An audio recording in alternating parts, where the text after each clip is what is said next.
Hello everyone. Last lecture में हमने देखा था कंटीन्यूअस फंक्शन क्या होते हैं, ठीक है। और किस तरह का उनका बिहेवियर होता है, कंटीन्यूअस फंक्शन कैसे डिफाइन किए जाते हैं ये हमने देखा था। उनका डोमेन क्या होता है ये भी हमने देखा था लास्ट लेक्चर में। आज हम बात करेंगे कुछ एग्जांपल्स ऑफ कंटीन्यूअस फंक्शन के बारे में, ठीक है। ये इंपॉर्टेंट एग्जांपल्स मैंने उठाए हैं यहाँ से और मैंने इनको अच्छे से एक्सप्लेन करने की कोशिश की है, सारे एग्जाम्पल के हम कैसे कंटीन्यूअस फंक्शन को कैसे चेक करते हैं, ठीक है। जैसे कि फर्स्ट मैंने ये एग्जांपल लिया है। अच्छा, ये एग्जांपल सारे जो हमारा एग्जाम है CSI NET JRF और IIT JAM एंड गेट के पॉइंट ऑफ व्यू से हैं, उसी के पॉइंट ऑफ व्यू से इम्पोर्टेंट हैं, तो इसलिए मैंने ये अच्छे एग्जांपल उठाए हैं और मैंने इनको एक्सप्लेन किया है कि हम कैसे बताएंगे कि फंक्शन कंटिन्यूअस है या नहीं है, ठीक है। तो सबसे पहले बात करते हैं कि फंक्शन हमारे पास f(x) equal to x minus mod x upon x where x not equal to 0 and 0 when x equal to 0, ठीक है। ये वाला फंक्शन गिवन है। क्या मैं इसको ऐसे भी लिख सकता हूँ, क्योंकि मॉड फंक्शन है यहाँ पर, हम अगर एक्स पॉजिटिव और निगेटिव हो दो जगह ब्रेक कर दें तो ये हो जाएगा x minus x upon x जब x पॉजिटिव है, और जब x की वैल्यू निगेटिव है मतलब non zero not equal to zero, मतलब या तो पॉजिटिव या निगेटिव। अगर निगेटिव है तो मॉड की जगह पर आ जाएगा माइनस एक्स, और पॉजिटिव है तो मॉड की जगह पर आ जाएगा प्लस एक्स, मतलब सिर्फ x। तो ये हो जाएगा एक्स एक्स कैंसिल 0, और यहाँ पर ये हो जाएगा x से x कैंसिल, क्योंकि यहाँ पर 2 टाइम्स ऑफ x हो जाएगा, x plus x upon x, तो यहाँ पर हो जाएगा 2, और 0 पर तो 0 पहले से डिफाइन किया हुआ है, ठीक है। तो ये फंक्शन हमने 3 जगह ऐसे ऐसे ब्रेक कर दिया। अगर इसका ग्राफ देखें आप, तो ये कह रहा है ग्राफ कि जब x बराबर 0 है, ठीक है, ये देखो यहाँ पर जब x बराबर 0 है तो फंक्शन की वैल्यू भी 0 है। लेकिन जब x की वैल्यू निगेटिव पे जा रहे हैं हम, ठीक है, लेस देन पे, तो फंक्शन की वैल्यू 2 होती है, 2 हो जाती है। जब x की वैल्यू लेस देन 0 है तो फंक्शन 2 पे चला जाता है, लेकिन 0 पे आते के साथ फिर 0 हो जाता है। इसलिए मैंने यहाँ पर ये इस टाइप का बना दिया है कि मतलब इसका मतलब ये है कि ये टच नहीं कर रहा है, इसको 2 को टच नहीं कर रहा है, क्योंकि जैसे ही 0 होता है x की वैल्यू तो फंक्शन भी 0 हो जाता है। ये यहाँ पर शो किया है इस तरीके से, ठीक है। तो राइट हैंड साइड से अगर लिमिट फाइंड कर रहे हैं हम तो 0 आ रही है, लेफ्ट हैंड साइड से चलते हुए आ रहे हैं, इस साइड से जब चल रहे हैं तो 2 पे जा रही है लिमिट, ठीक है ना। लिमिटिंग वैल्यू इसकी 2 पे जा रही है, x टेंड्स टू 0 पे राइट साइड से आ रहे हैं तो 0, और लेफ्ट साइड से जा रहे हैं तो 2। ओके, तो इसका मतलब क्या हो गया कि लिमिट एक साइड से 0 एक साइड से 2, इसका मतलब लिमिट डज नॉट एग्जिस्ट, तो फंक्शन कंटिन्यूअस नहीं है एट x इक्वल टू 0 पर। ओके, तो यहाँ से हमें क्लियर हो गया, क्योंकि हम देख रहे हैं, हमने लास्ट लेक्चर में डिस्कस किया था ना कंटिन्यूटी क्या होता है। कंटिन्यूटी के लिए right hand limit equal to left hand limit equal to उस पॉइंट पे फंक्शन की वैल्यू बराबर होनी चाहिए, तीनों बातें, तो हम कहते हैं फंक्शन कंटिन्यूअस है। यहाँ पर हम देख रहे हैं कि 0 पे जब हम ट्रेंड कर रहे हैं 0 पर, तो एक साइड से 2 जा रहा है, एक साइड से 0 रह जा रहा है, ठीक है। तो इसका मतलब ये हो गया, देख रहे हो ना, यहाँ पर 0 पॉजिटिव पे सारे पे 0 और 0 पे 0 एंड लेस देन 0 पे ये 2 जा रहा है, तो फंक्शन कंटिन्यूअस नहीं है। ओके, इस तरह से हम चेक कर सकते हैं। एक यहाँ पर मैंने ये लिख दिया है नोट में कि every sequence of real number is continuous function. Okay, अब हम एक एग्जांपल और लेते हैं इसके लिए। ये ग्रेटेस्ट इंटीजर फंक्शन होता है, आपको पता होगा ग्राफ कैसे बनाते हैं, ये मैं डिस्कस कर चुका हूँ पहले अपने लेक्चर्स में ग्राफ। ओके, आप ये देखेंगे जहां जहां हमारे पास इंटीजर्स आएंगे, चाहे वो निगेटिव आए या पॉजिटिव आए, ठीक है, वहां फंक्शन ब्रेक होगा। तो ये f(x) equal to greatest integer x, greatest integer function, इसका डोमेन ऑफ डेफिनेशन तो पूरा r होता है, लेकिन डोमेन ऑफ कंटिन्यूटी मतलब कहाँ कहाँ कंटिन्यूअस है, तो वो r माइनस जेड, मतलब r में से सारे इंटीजर निकाल दें। इंटीजर को छोड़ के ये सारी जगहों पे कंटिन्यूअस होता है, लेकिन इंटीजर को हमें निकालना पड़ेगा, सारे निगेटिव इंटीजर एंड सारे पॉजिटिव इंटीजर को हम बाहर कर देंगे r में से, तो जो बचेगा वो उस पूरे आर के ऊपर, मतलब उसमें z को निकाल करके, इंटीजर्स को निकाल करके सब जगह पर ये फंक्शन कंटिन्यूअस होता है। आप इसे ग्राफ से भी देख सकते हैं, ये बात मैंने लिखी भी यहाँ पर, f(x) is not continuous at any point of integers, that is for any r belongs to z, limit x tends to r f(x) exist and also limit from positive side and limit x tends to r from negative side exist, ठीक है। But दोनों exist करेंगी लेकिन बराबर नहीं होंगी, ठीक है। एक साइड से दोनों side left hand limit and right hand limit किसी भी इंटीजर के ऊपर एग्जिस्ट कर जाएगी, लेकिन दोनों अनइक्वल आएंगी। Right hand limit and left hand limit both are not equal, so the function is continuous everywhere every point of r except integer, integer को छोड़ के सारी जगहों पर ये कंटिन्यूअस होगा। तो इसलिए डोमेन ऑफ कंटिन्यूअस, जिसको हमने यहाँ पर डीसी से लिख दिया है नोटेशन से, ये हो जाएगा r माइनस जेड। ओके, अब हम बात करते हैं सेकंड एग्जांपल की। ये लिया हमने fractional part function. Okay, fractional part function का ग्राफ ऐसे ड्रॉ करते हैं, ये मैं आपको बता चुका हूँ, मेरा जाके आप लेक्चर 3 देख लें पहली वीडियो, उसमें सारा मिल जाएगा कि कैसे ड्रॉ करते हैं। तो डोमेन ऑफ डेफिनेशन इसकी बात करें तो पूरा आर है, ठीक है, मतलब डोमेन ऑफ डेफिनेशन मतलब जहाँ जहाँ फंक्शन डिफाइन है, सब जगह डिफाइन है, कोई प्रॉब्लम नहीं है। लेकिन डोमेन ऑफ कंटिन्यूटी जहाँ पर ये कंटिन्यूअस है वो भी आर माइनस जेड ही है, ठीक है, क्योंकि जहाँ जहाँ इंटीजर्स आएंगे, जैसे ये देख रहे हैं आप -3 इधर चल -4, हम माइनस इन्फिनिटी से प्लस इन्फिनिटी तक जाए चलते हुए रियल लाइन के ऊपर, तो जितने भी निगेटिव एंड पॉजिटिव इंटीजर हैं इंक्लूडिंग जीरो, सब पे ये डिसकंटिन्यूअस होगा, ठीक है।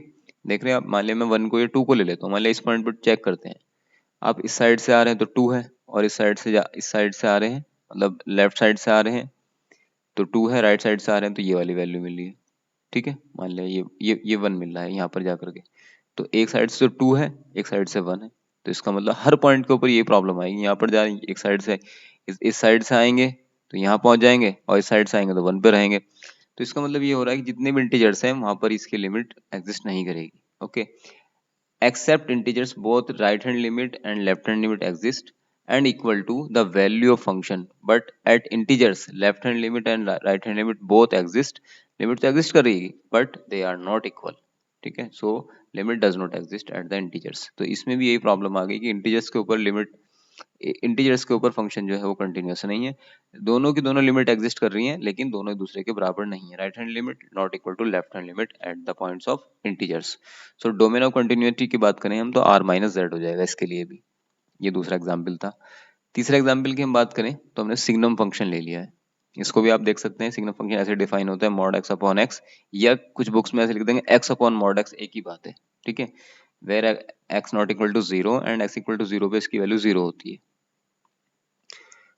इसका ग्राफ हम ये ड्रॉ किया है मैंने, x बराबर जीरो पे तो जीरो ही रहेगा, ये वाली x एक्सिस हमारी, लेकिन जब x की वैल्यू, अगर इसको आप ब्रेक करके लिखेंगे ना तो एक बार पॉजिटिव लिख देंगे, एक बार निगेटिव लिख देंगे, ठीक है। x की वैल्यू पॉजिटिव लेंगे तो यहाँ पर आएगा प्लस एक्स, एक्स कैंसिल हो जाएगा 1, x की वैल्यू निगेटिव लेंगे तो यहाँ आएगा -x, फिर x कैंसिल हो जाएगा तो -1, तो +1 -1 एंड 0, 3 पॉइंट्स आते हैं इस पूरे सिग्नम फंक्शन के अंदर, 0 +1 एंड -1, ओके। तो डोमेन ऑफ डेफिनेशन तो इसका भी पूरा का पूरा आर है क्योंकि पूरे आर पे डिफाइन है, लेकिन डोमेन ऑफ कंटिन्यूटी क्या है इसका, आर माइनस जीरो। जीरो पे इसमें प्रॉब्लम आ जाती है, जैसे आप जीरो पे राइट हैंड साइड से आएंगे चलते, लेफ्ट हैंड साइड से आएंगे चलते हुए, इधर से लेफ्ट साइड से जीरो पे आए तो ये -1 पहुंच जाएगा, राइट साइड से आएंगे चलते हुए जीरो की तरफ को, जीरो तक टेंड करेंगे तो ये +1 पे चला जाएगा, तो एक साइड से -1 आ जाएगा, एक साइड से +1 आ जाएगा, मतलब लेफ्ट हैंड लिमिट इसकी -1 आ जाएगी और राइट हैंड लिमिट इसकी +1 आ जाएगी, तो लिमिट दोनों एग्जिस्ट कर रही है but they are not equal, so equal नहीं है तो इसका मतलब ये फंक्शन कंटिन्यूअस नहीं है at x equal to zero. तो डोमेन ऑफ कंटिन्यूटी क्या हो गया, पूरा r हो गया सिवाय जीरो के, जीरो को छोड़ करके। सो मैंने लिख दिया है, by looking graph right hand and left hand limit at x equal to zero both exist but they are not equal, so the function is not continuous at x equal to zero, okay. चलिए अब बात करते हैं हम third example की, third question की। अब मैंने यहाँ पर जैसे सिग्नम में सिग्नम ऑफ एक्स था तो ये लिखा हुआ था, अब मैंने signum of x signum of sine x लिख दिया, ठीक है। तो इसमें भी कोई फर्क नहीं पड़ेगा, इसमें वही तीन सिग्नम फंक्शन की तो तीन ही वैल्यू होती है, प्लस माइनस +1 -1 एंड 0, ठीक है। तो ये फंक्शन हो गया साइन, जब x sine x less then 0 तो -1, साइन एक्स पॉजिटिव तो 1, साइन 0 की वैल्यू तो 0, ठीक है। जैसे x था ऐसे ही हमने यहाँ पर साइन एक्स लिख दिया, इससे कोई इफेक्ट नहीं पड़ेगा। तो आप यहाँ देखेंगे, लेकिन इसमें प्रॉब्लम ये आएगी, इसमें तो हमारे पास जो हमने डीओडी फाइंड किया वो r था, और डीसी मतलब डोमेन ऑफ कंटिन्यूटी r-0 आ गया, लेकिन यहाँ थोड़ा सा डोमेन ऑफ कंटिन्यूटी से डिफरेंट आएगा। अभी देखना पड़ेगा डोमेन ऑफ कंटिन्यूटी क्या हो जाएगा, डोमेन ऑफ कंटिन्यूटी क्या हो जाएगा इसका, ये हो जाएगा df माइनस वे सारे जहां पर x की वैल्यू 0 हो जाए, ठीक है। डोमेन इसके मतलब जो इसका डीओडी है, डोमेन ऑफ डेफिनेशन है इसका, पूरे आर में से वो सारे पॉइंट निकाल देंगे जहां पर एफ ऑफ एक्स का मतलब ये साइन एक्स, ठीक है, मतलब signum of F of x की बात हो रही है तो एफ ऑफ एक्स की जगह पे मैंने क्या लिख दिया यहाँ पर साइन एक्स, ये है, ठीक है। तो जहां पर ये 0 हो जाएगा, जैसे यहाँ पर क्या हो रहा था, यहाँ पे भी तो यही बात है ना, जहां पर x, ये जो सिग्नम के अंदर x लिखा हुआ है, जहां पर ये 0 हो रहा है वहां प्रॉब्लम है, ठीक है। 0 को ही हम बाहर कर रहे हैं इसके डीओडी से, ताकि हम इसका डोमेन ऑफ कंटिन्यूटी फाइंड कर सके कि कहाँ कहाँ कंटिन्यूअस है, 0 को बाहर निकलना पड़ रहा है जो सिग्नम के अंदर लिखा हुआ है। उसी तरह से सेम वहां पर जो सिग्नम के अंदर लिखा हुआ है वो साइन एक्स लिखा हुआ है, तो वे सारे पॉइंट निकाल देंगे जहां पर साइन जो है वो 0 होता है, मतलब एफ एक्स का मतलब साइन एक्स जो 0 होता है। अब साइन एक्स 0 कहाँ पर होता है ये आपको पता है, एन पाई पे 0 होता है, तो आर में से हमने सारे एन पाई निकाल दिए। तो इसका मतलब ये हो गया कि signum of sine x will be continuous on R except n pi type points. ठीक है, जहाँ एन पाई टाइप के पॉइंट्स आएंगे उन पॉइंट्स को निकाल देंगे, बाकी सब जगहों पर ये एन पाई मतलब एन तो यहाँ पर जेड से आएगा, तो जहाँ पर z से मतलब सारे निगेटिव एंड पॉजिटिव इंटीजर्स, तो निगेटिव पॉजिटिव इंटीजर्स में हम मल्टीप्लाई करेंगे पाई से, और वो सारे पॉइंट्स आर में से हम निकाल देंगे, तो ये आ जाएगा इसका domain of continuity. Okay, same वही प्रोसीजर आप यहाँ पे साइन की जगह कॉस लिख दे, वो कोई दूसरा फंक्शन लिख दे, कोई भी फंक्शन लिख दे, लेकिन सिग्नम हमेशा ऐसे ही काम करेगा, 1 -1 एंड 0। और डोमेन ऑफ जो इसकी प्रॉब्लम आती है डोमेन ऑफ कंटिन्यूटी, वो 0 पे प्रॉब्लम करता है, तो हम वो सारे पॉइंट निकाल देंगे जहां पर ये एफ ऑफ एक्स 0 होता होगा। ठीक है, चाहे वो ई की पावर एक्स लिख दें, यहाँ पर साइन एक्स कॉस एक्स, कोई भी फंक्शन उसकी मर्जी लिख सकता है, अकॉर्डिंगली हम इसको डिफाइन कर सकते हैं। ओके, तो डोमेन ऑफ कंटिन्यूटी हो गया आर माइनस एन पाई। चलिए नेक्स्ट एग्जाम्पल देखते हैं, सारे एग्जाम्पल बहुत अच्छे हैं ये कंटिन्यूटी के लिए।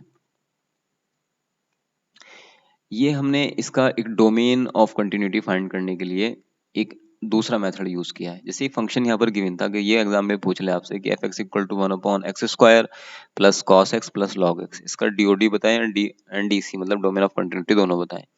तो इस सिचुएशन में जब प्लस प्लस साइन से हो तो हम इसका डोमेन डेफिनेशन निकालते हैं इंटरसेक्शन के साथ में। डोमेन ऑफ डेफिनेशन ऑफ मतलब डीओडी इसका, और इसका डोमेन और इसका डोमेन, ठीक है, तीनों के डीओडी निकाल लेंगे, डोमेन ऑफ डेफिनेशन। तो डीओडी ऑफ 1/x² इंटरसेक्शन, जहां जहां प्लस है वहां इंटरसेक्शन लगाएंगे। तो भाई ये तो 1/x² सब जगह डिफाइन होता है, पूरे आर पे डिफाइन है तो आर हो गया, कॉस एक्स भी पूरे आर पे डिफाइन है तो आर हो गया, लॉग एक्स जो है वो निगेटिव नंबर का डिफाइन नहीं होता है, ठीक है, जीरो पे भी डिफाइन नहीं होता, जीरो पे इन्फिनिटी चला जाता है, तो इसको लिख दिया हमने 0 to इन्फिनिटी, ओपन 0 और इन्फिनिटी तो ओपन होता ही है। ठीक है, इन तीनों का इंटरसेक्शन करेंगे तो इनमें सबसे छोटा वही आएगा इंटरसेक्शन में, तो यही आ जाएगा 0 to इन्फिनिटी। तो इसका मतलब ये हो गया इस फंक्शन का जो डीओडी हो गया डोमेन ऑफ डेफिनेशन वो 0 to इन्फिनिटी हो गया। ठीक है, जो इसका डोमेन ऑफ डेफिनेशन है वही इसका डोमेन ऑफ कंटिन्यूटी भी है, क्योंकि ये कहीं पर भी प्रॉब्लम क्रिएट नहीं करता है, कहीं भी डिसकंटिन्यूटी नहीं लाएगा फंक्शन। एक्स स्क्वायर ऑलवेज पूरी सब जगह कंटिन्यूस होता है, कॉस एक्स कंटिन्यूस होता है, लॉग एक्स कंटिन्यूस होता है, तो कंटिन्यूटी तो प्रॉब्लम है ही नहीं कुछ भी, तो जो डोमेन ऑफ डेफिनेशन है वही डोमेन ऑफ कंटिन्यूटी है। बस आपको यहाँ पर ध्यान देने की बात यह है कि इस तरह के फंक्शन का हम डोमेन कैसे फाइंड करें, डोमेन ऑफ डेफिनेशन कैसे फाइंड करें। ओके, चलिए अब बात करते हैं हम डिरिचलेट फंक्शन, ये भी उसी का एक पार्ट है, बेसिकली इसका स्पेशल नाम है इसलिए मैंने इसको डिरिचलेट लिख दिया है। ये फंक्शन इस टाइप का होता है भाई, एफ आर टू आर पे डिफाइन होता है, इसका डोमेन एंड कोडोमेन दोनों आर होते हैं। ठीक है, और ये ऐसे डिफाइन होता है एफ एक्स इक्वल टू कोई भी यहाँ नंबर आ जाएगा ए और बी, जब एक्स जो है रेशनल से आए और जब एक्स इरेशनल से आए तो दूसरा नंबर यहाँ पर बी आ जाएगा। ठीक है, f of x equal to a when x belongs to rationals and fx equal to b when x belongs to irrational. This function is called the Dirichlet function. ये Dirichlet function कहलाता है। Here a and b are any two constant of from the R.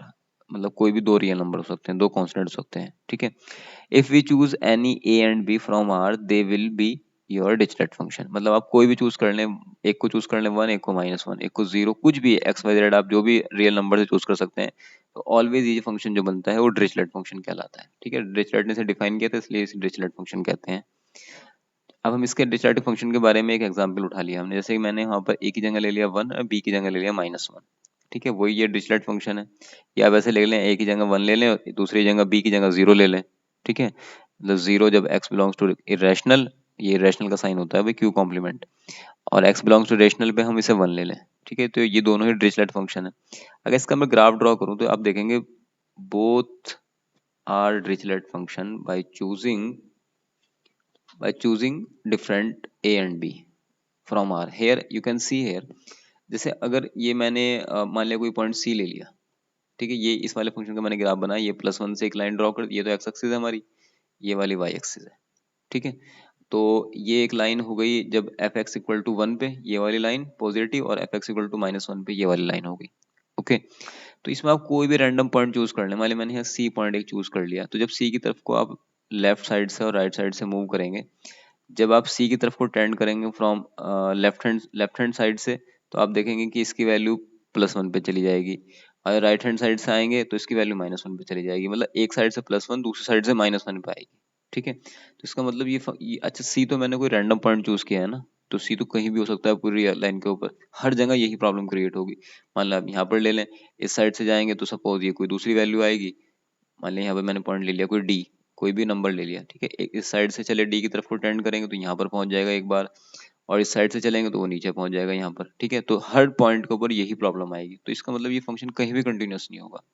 तो Dirichlet function nowhere continuous, ठीक है। इसका मतलब इसका जो डोमेन ऑफ कंटिन्यूटी आ गया वो आ गया फाई, मतलब एम्प्टी सेट, कोई इसके अंदर कुछ भी एलिमेंट आएंगे ही नहीं, ये सब जगह डिसकंटिन्यूस बना रहेगा, नो वेयर कंटिन्यूस। जब भी इस डिरिचलेट फंक्शन टाइप के आपको पूछ लें एग्जाम में, तो आप ये वाला एग्जाम्पल उठा लें और उसको आप दिखा दें कि ये फंक्शन नो वेयर कंटिन्यूस होता है, ठीक है। तो इसका मतलब इसका जो डीसी मैंने लिखा है डोमेन ऑफ कंटिन्यूटी वो फाई हो जाएगा। अब हम बात करते हैं नेक्स्ट एग्जाम्पल की। ये देखो ये क्या है कि एफ एक्स इक्वल टू, मैं अच्छे से एक्सप्लेन कर रहा हूँ आपको सारे एग्जाम्पल जो भी है, ये अच्छे अच्छे एग्जाम्पल मैंने उठाए हैं जो एग्जाम के पॉइंट ऑफ व्यू से, इनमें बहुत कुछ आ जाएगा इनके अंदर ही डिस्कस करने की वजह से, इनमें बहुत सारी चीजें इंक्लूड है तो आपको क्लियर हो जाएंगी। तो जैसे यहाँ पर बात करें हम f x equal to sine one upon x where x is positive and x where x less than equal to zero. Okay, so domain of definition तो इसका पूरा आर हो गया क्योंकि ये पूरे आर पे डिफाइन है, ठीक है भाई। ये कह रहा है जब एक्स की वैल्यू जीरो और लेस देन जीरो आ जाए तो एक्स बनता रहे, तो एक्स तो मतलब पूरी रियल लाइन आ गई, और जब पॉजिटिव रहे तो साइन वन अपॉन एक्स बन जाए, तो ये भी पूरे आर पे डिफाइन है, तो मतलब डी और डी हो गया इसका पूरा set of real number. Okay, DoD तो मिल गया। अब हमें डीसी फाइंड करना है, डोमेन ऑफ कंटिन्यूटी। तो जो हम हान थ्योरम से देखते थे, उस थ्योरम से हम यहाँ पर क्या कर सकते हैं, इसकी कंटिन्यूटी चेक कर सकते हैं। तो दो सीक्वेंस रैंडम उठा ली, A N one upon N pi, ठीक है, और एक सीक्वेंस ले ली B N one upon four N minus three pi by two. दो सीक्वेंस ले ली हमने इसके डोमेन में से। ओके, तो ए एन जो हमने सीक्वेंस ली वन अपॉन एन पाई, मैंने मान लिया कि ये zero to zero plus delta, मतलब जीरो की नेबरहुड है बिल्कुल, जीरो प्लस डेल्टा मतलब जीरो से थोड़ा सा आगे, इसमें से बिलोंग करती है। और बी एन जो है वो जीरो और जीरो प्लस डेल्टा इसमें से बिलोंग करती है, ठीक है। इसको हम माइनस लिख लें, जीरो और जीरो माइनस डेल्टा, दो सीक्वेंस हो गई है। तो जब हम एफ ऑफ ए एन की बात करेंगे भाई, यहाँ वन अपॉन एन पाई करोगे ना, क्योंकि वन अपॉन एक्स से पहले से एक्स यहाँ रखोगे आप, ये वाली जब भाई एक्स यहाँ रखोगे ना A N, F of A N का मतलब हो गया एक्स यहाँ पे ए एन पुट किया तो एन पाई ऊपर चला जाएगा, तो साइन एन पाई मतलब जीरो हो जाएगा, तो F of A N zero आ जाएगा।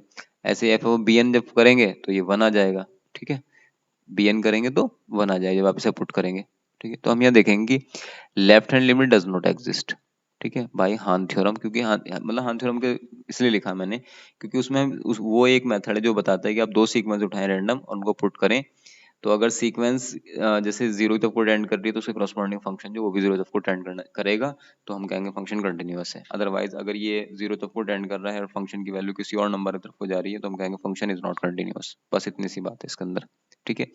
ये सभी सीक्वेंसेस के लिए ट्रू होना चाहिए।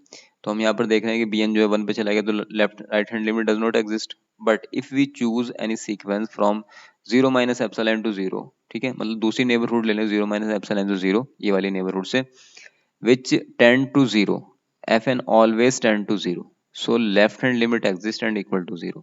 तो राइट हैंड लिमिट तो यहाँ पर एग्जिस्ट नहीं कर रही थी लेकिन लेफ्ट हैंड लिमिट एग्जिस्ट कर गई, लेकिन कंटिन्यूअस होने के लिए तो भाई दोनों को एग्जिस्ट करने के साथ साथ बराबर भी होना चाहिए। यहाँ से तो एक वन आ रही है, यहाँ से एक दूसरी वाली जीरो आ रही है, तो function F x is continuous everywhere except zero. Zero पर इसकी कंटिन्यूटी में प्रॉब्लम आ गई है, जीरो पे एक साइड से वन चला जा रहा है, एक साइड से जो है वो जीरो आ रहा है, मतलब लेफ्ट हैंड लिमिट जीरो आ रही है, राइट हैंड लिमिट इसकी वन आ रही है, ठीक है। एग्जिस्ट तो दोनों कर रही हैं, ठीक है। यहाँ पर हमने बताया कि लेफ्ट हैंड लिमिट यहाँ पर एग्जिस्ट कर रही है, जीरो आ रही है, और जो राइट हैंड लिमिट है वो एग्जिस्ट नहीं कर रही है बाय हान थ्योरम, ठीक है। एग्जिस्ट नहीं कर रही, इसका मतलब ये हो गया ना कि भाई ए एन तो जीरो पे जा रहा है, लेकिन एफ ऑफ ए एन जब हमने बी एन चूज किया वो तो जीरो पे जा रहा है, लेकिन एफ ऑफ बी एन जब चूज किया तो वन पे चला गया, तो इसका मतलब राइट हैंड लिमिट तो एग्जिस्ट नहीं कर रही, और लेफ्ट हैंड लिमिट एग्जिस्ट कर रही, तो उसका फर्क भी क्या पड़ेगा, करने तो लिमिट एग्जिस्ट कर रही है लेकिन दोनों बराबर तो है ही नहीं, एक साइड से एग्जिस्ट कर रही है, एक साइड से एग्जिस्ट नहीं कर रही, तो इसका मतलब ये हो गया कि जीरो के ऊपर तो फंक्शन ही कंटिन्यूअस नहीं है, बाकी सब जगह ही कंटिन्यूअस है। ओके, तो इस तरह के भी अच्छे एग्जाम्पल्स हमारे सामने हैं।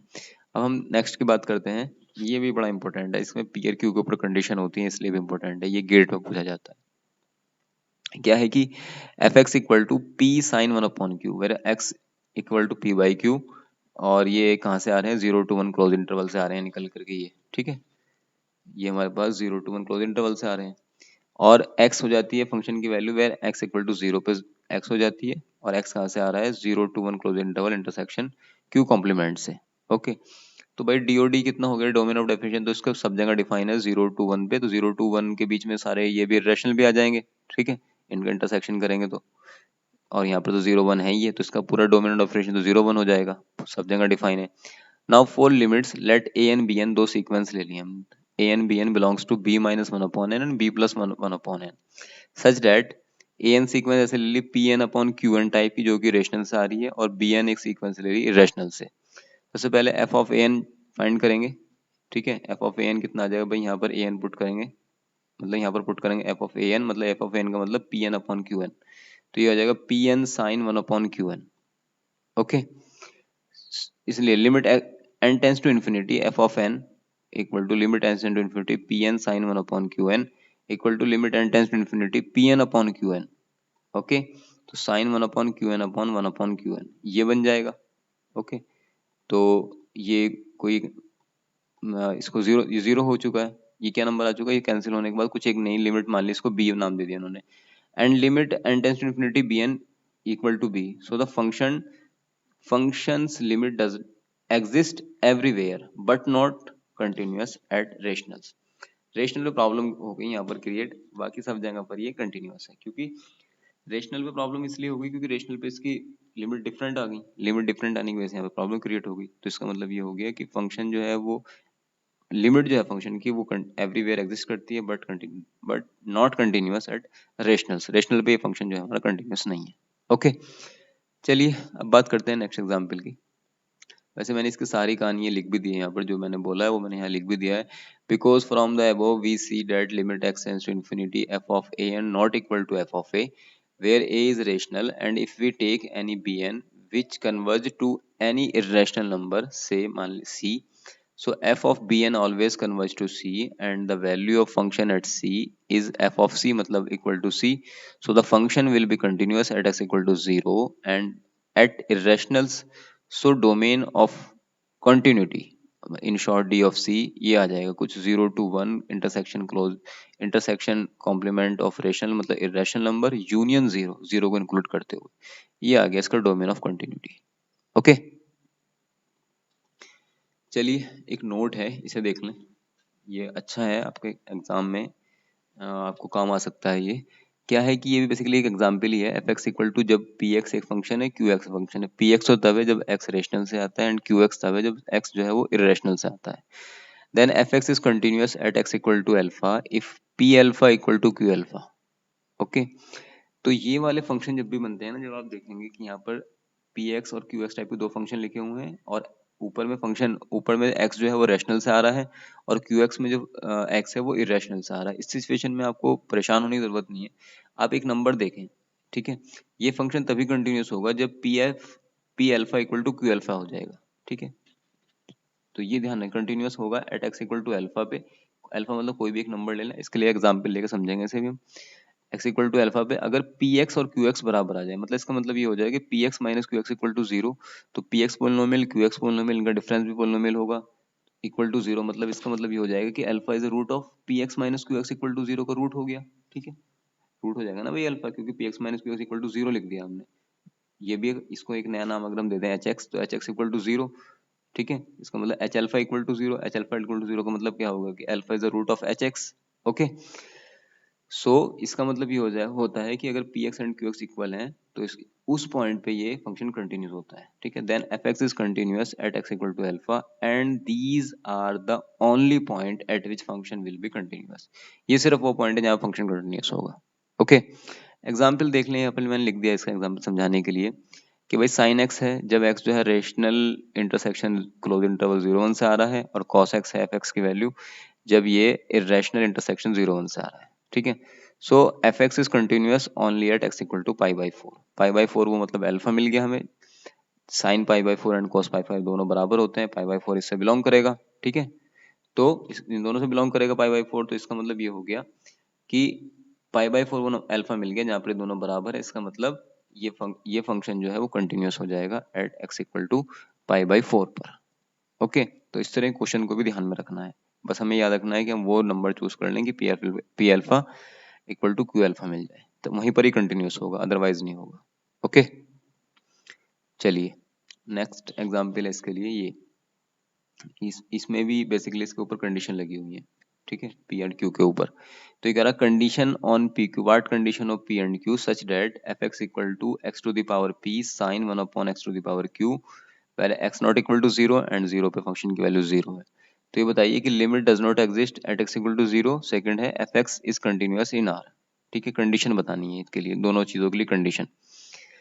F x is continuous everywhere except x equal to zero.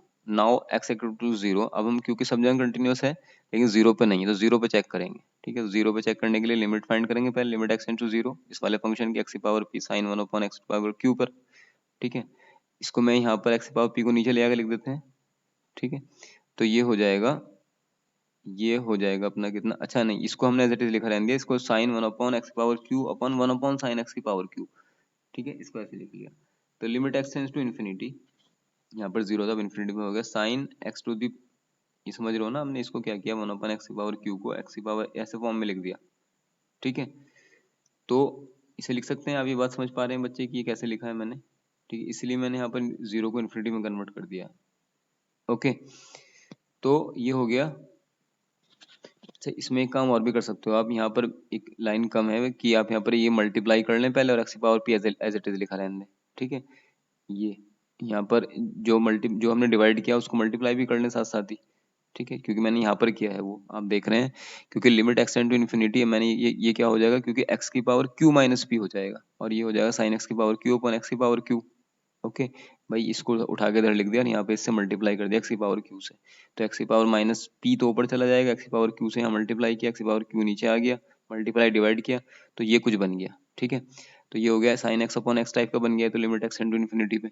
ऐसा करने से क्या हो गया कि ये हमें पता है जीरो हो जाएगा यहाँ पर, क्योंकि सिर्फ ये पार्ट बचेगा।